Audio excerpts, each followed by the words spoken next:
Je sais ce que je dois faire. Tu sais ce que tu dois faire. Tout le monde sait ce qu'il a à faire pour changer sa vie.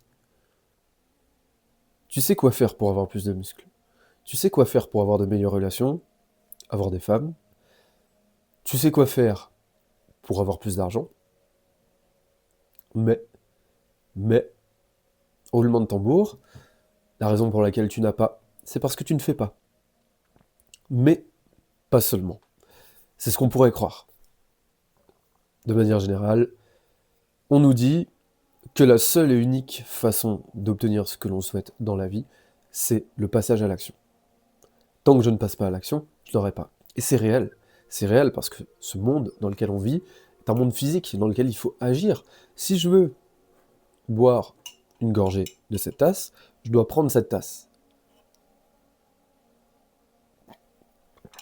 Oui, je suis obligé de faire la démonstration. C'est primordial. Sinon, tu n'auras rien. Tu ne vas pas avoir un meilleur physique. Et j'adore la musculation pour ça parce que c'est une belle métaphore à la vie. Tu ne peux pas avoir un meilleur physique en ne faisant pas de musculation ou en ne bougeant pas ton corps. Je parle de musculation, vous m'avez compris. Peu importe le sport, vous pouvez avoir des muscles via tout type de sport. Je parle vraiment de construire un physique.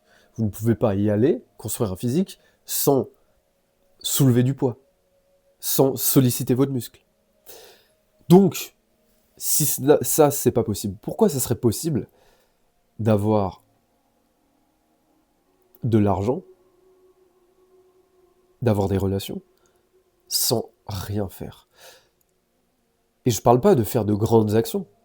Il est possible, il est rare, mais il est possible de gagner de l'argent juste en jouant une fois au loto. Mais ça ne veut pas dire que vous n'avez rien fait. Vous avez joué au loto. Vous êtes allé au bureau de poste, ou bien vous l'avez fait sur une application, et vous avez joué. Vous avez mis de l'argent, 2,50 €, vous avez joué une grille, et ça a fonctionné. Mais il a fallu mettre une action en place. Vous ne pouvez pas espérer gagner au loto. Je prends cet exemple juste parce qu'il est frappant, parce que on se dit gagner au loto, c'est rien faire. Mais non, il faut mettre cette action en place, de jouer au loto. Vous ne pouvez pas... C'est comme les personnes qui se disent que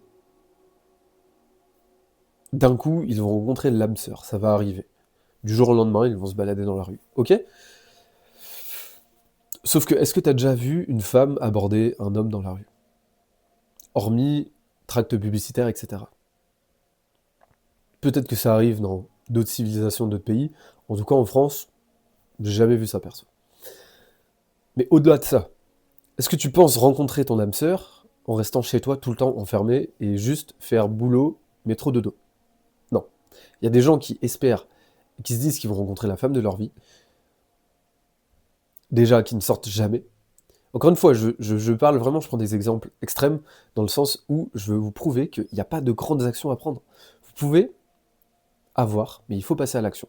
Mais parfois, pas besoin de prendre une grande action. Juste, tu veux rencontrer ton âme sœur, ok, c'est possible. C'est rare, mais c'est possible, juste de sortir dans la rue. Et boum, tu cognes contre quelqu'un, c'est un peu comme dans les films. Et à ce moment-là, il peut se passer quelque chose. Mais encore faut-il passer à l'action et donc communiquer, parler. Si tu n'es pas capable de parler, de communiquer, de créer une interaction avec une inconnue ou avec cette personne qui pourrait potentiellement devenir ton âme sœur, je prends l'exemple extrême, d'accord? Eh bien, il se passera rien. Donc tu vois que même dans les cas où on a l'impression et on pourrait croire que tout tombe d'un seul coup, que l'argent tombe du ciel, gagné au loto, ou boum, je me cogne contre une femme dans la rue et hop, ça devient ma femme, etc. Ils vécurent heureux et eurent beaucoup d'enfants. Tout ça, il faut de l'action. Déjà, il fallait que tu sois dans cette rue, donc que tu marches, et ensuite que tu crées une interaction avec cette personne. Donc oui, l'action est importante et primordiale. Mais ce n'est pas tout. J'en reviens du coup au début de cette vidéo, ce n'est pas tout. Parfois, tu vas vouloir agir, tu vas vouloir faire des choses, mais tu n'y croiras tellement pas.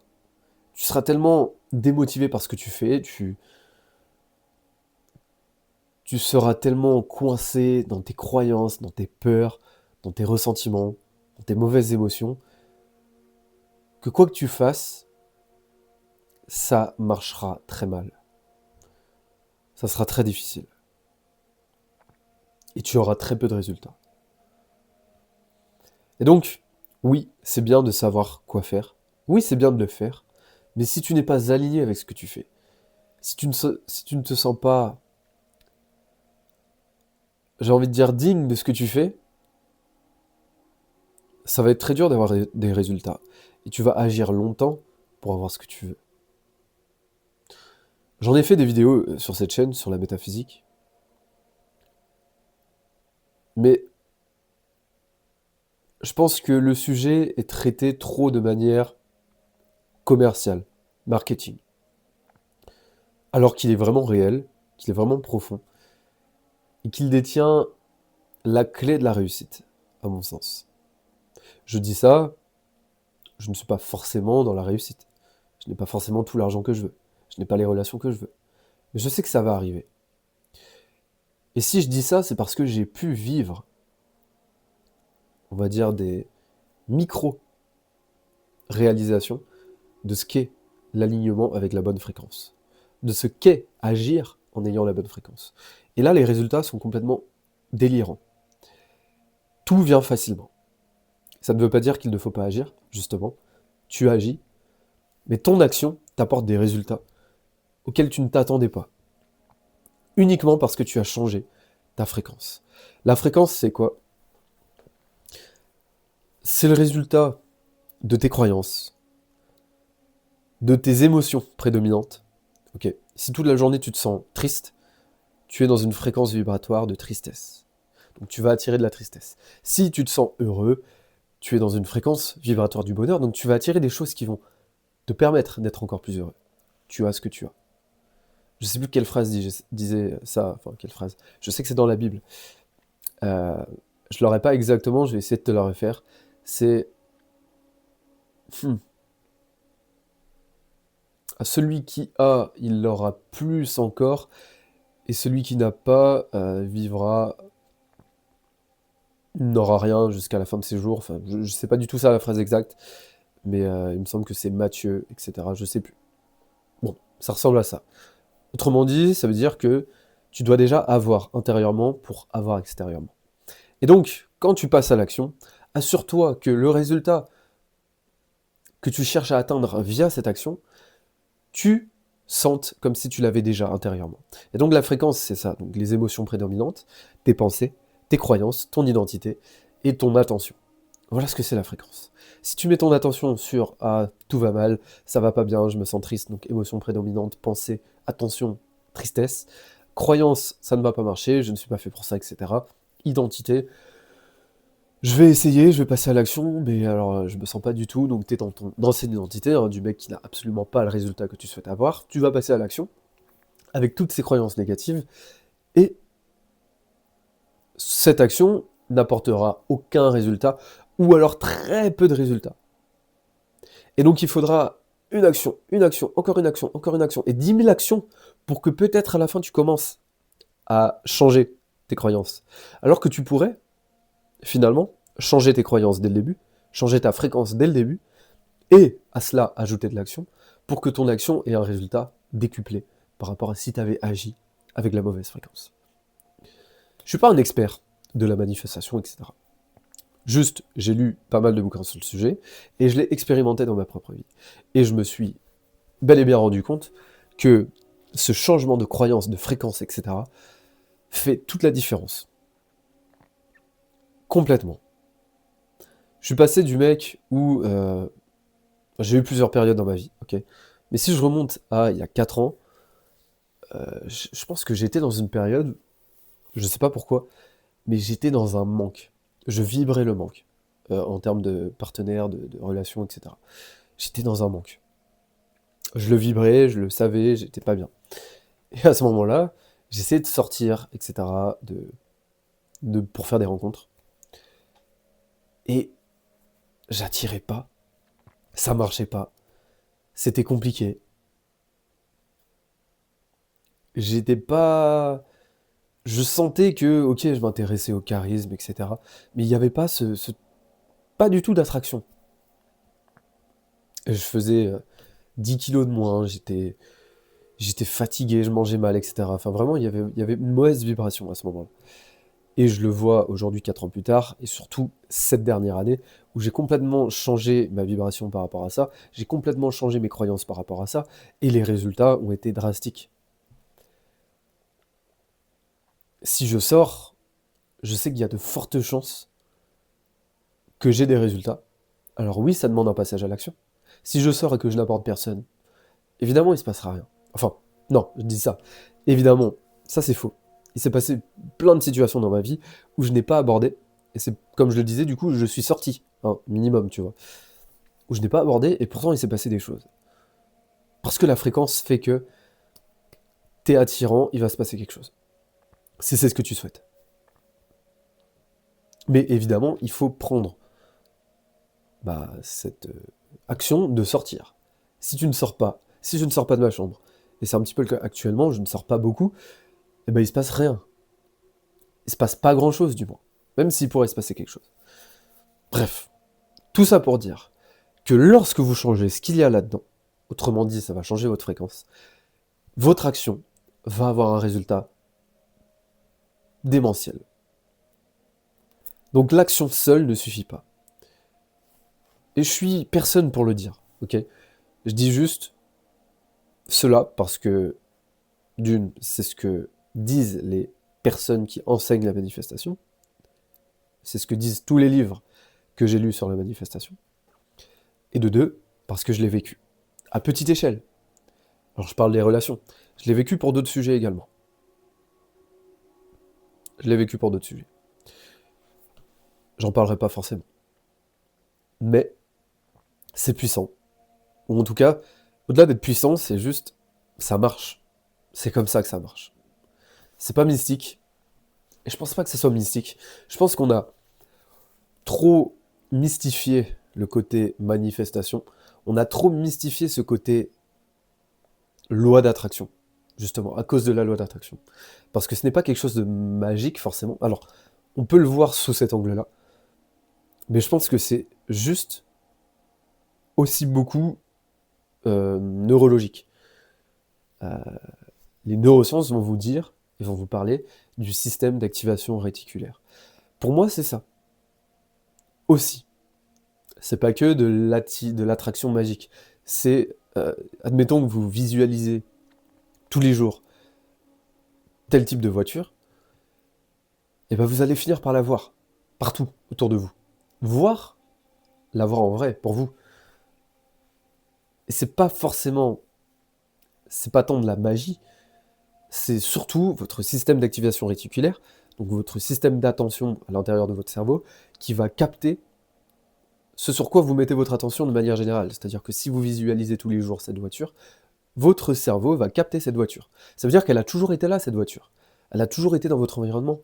Il y a toujours eu ce genre de voiture qui roulait sur la route, sauf que vous ne la voyez pas. Et maintenant que vous visualisez, vous êtes attentif, et votre cerveau inconscient, lui, il va capter, et vous allez la voir. C'est pas parce qu'elle est magiquement apparue à cet endroit, c'est parce que vous la voyez, alors que vous ne l'avez pas vue avant. Aussi bien, la veille, cette même voiture était là, à cet endroit-là, vous ne l'avez pas vue parce que vous n'aviez pas encore mis dans votre subconscient l'idée de manifester cette voiture. Donc, on peut le voir sous un prisme globalement plus ésotérique, mais parfois c'est simplement une question d'attention. Donc oui, ça fonctionne. Oui, ça fonctionne. Et donc c'est pareil pour tout. Si tu te visualises avec des gros muscles, avec le physique de rêve, tu vas automatiquement, ton cerveau va t'orienter vers les bonnes actions. Maintenant, comment ça marche exactement, j'en sais rien. Est-ce qu'il y a une part justement de mysticisme? Sûrement. Mais ton cerveau va t'orienter. Et, vous savez, moi je crois à ce côté divin. Tout ce qu'on vit, ce monde, etc., provient d'une source, d'une énergie créatrice, d'une conscience éternelle j'en sais rien, mais une conscience globale dans laquelle on peut puiser, on y a accès. Et le fait de se concentrer et de mettre son attention sur certaines choses va nous permettre de puiser les bonnes informations qui vont arriver dans notre inconscient et qui vont nous permettre du coup de prendre inconsciemment et instinctivement les bonnes actions pour atteindre ce sur quoi on se concentre. Je sais pas si c'est clair, mais pour moi. Donc il y a ce côté un petit peu divin, où lorsque l'on se concentre sur quelque chose, on puise dans ce champ quantique les informations qui vont nous permettre d'atteindre ces choses. Instinctivement, on va agir différemment. Donc si je veux plus de muscles, si je me visualise être quelqu'un de musclé, si je me sens déjà, et que je vibre cette fréquence du mec étant musclé, de moi-même, de la version de moi-même ayant des muscles, je vais instinctivement prendre des actions, trouver les bonnes personnes, trouver les bonnes informations, trouver les bons mouvements qui vont être moi, dans mon cas personnel, idéal pour prendre du muscle plus facilement, plus rapidement. Et ça va devenir plus facile et mes résultats vont être décuplés. Plutôt que si je me mets à la muscu, que je suis pas motivé, que j'y crois pas, que pour moi je me dis ça va être dur, mais que je me force à y aller tous les jours. Et que je suis pas à 100% sur mes séries. Tu vois, c'est même pas du mystique, c'est juste factuel.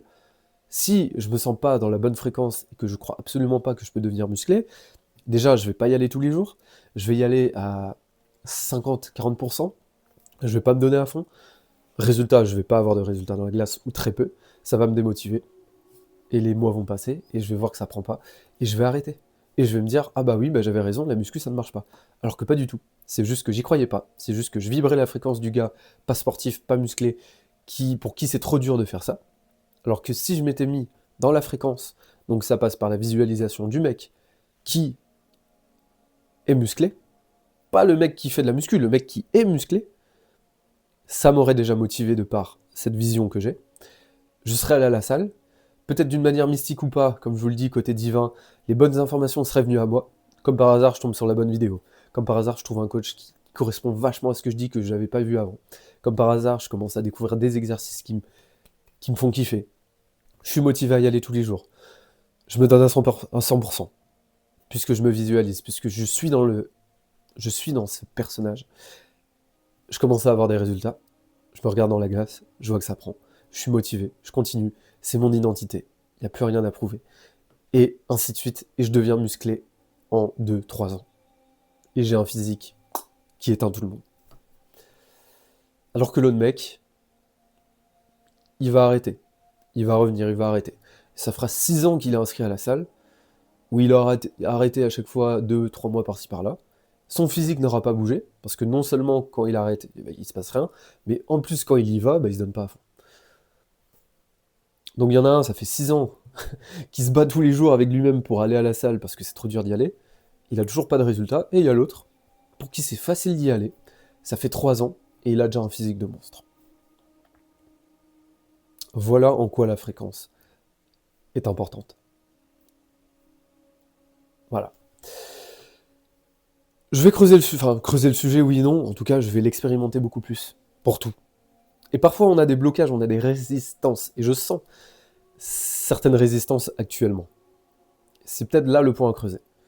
Il y a des choses pour lesquelles, yes quoi. Et il y a d'autres choses pour lesquelles j'ai du mal à appliquer ce que je viens de dire. Mais le but est là. Je veux pas me placer en tant qu'expert sur cette chaîne, je veux me placer en tant que gars qui avance, qui apprend des choses. Enfin, surtout, je veux aller loin. Abondance. Argent, femme, physique, abondance. Ok? Maintenant, justement, c'est le cheminement. Si t'es chaud à participer à l'aventure, je te laisse rejoindre cette chaîne et on va voir ce que la suite va donner. Je te dis à la prochaine vidéo, ciao.